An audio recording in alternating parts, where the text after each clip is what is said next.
again, how does it go to where you want it? So to me, the body kind of has to send a signal. So a lot of patients say, oh, I've read that you shouldn't do anything for a couple of days after a PRP shot. So, we used to have people just say, all right, say if it was for an Achilles or something, you're going to put them in a boot because then you have to have that healing of a tendon. But for a joint though, how do you really rest a joint and then have them kind of get this reaction and have it go where you want? It still didn't make sense to me. Mm-hmm.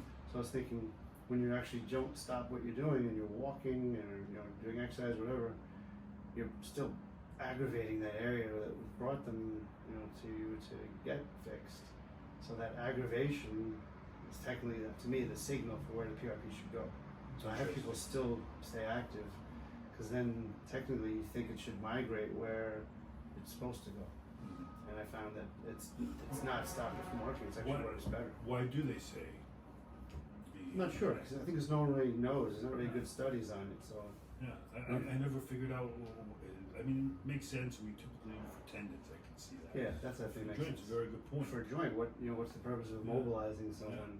I think you need that aggravation of the joint while you have the PRP freshly working to know where to go. Absolutely.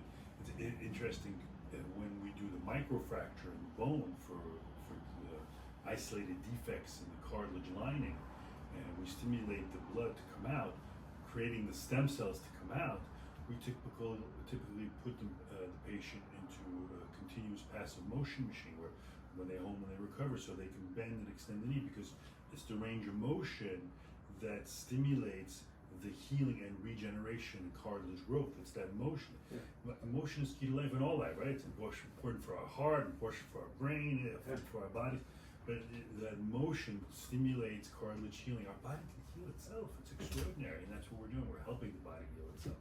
Yeah, so I figure that's important also that people to know that we're not doing a PRP shot and saying, all right, you can't move your knee for a couple of days. You're coming in and you're leaving the same way. Yes, that's right. It's well said. Well said.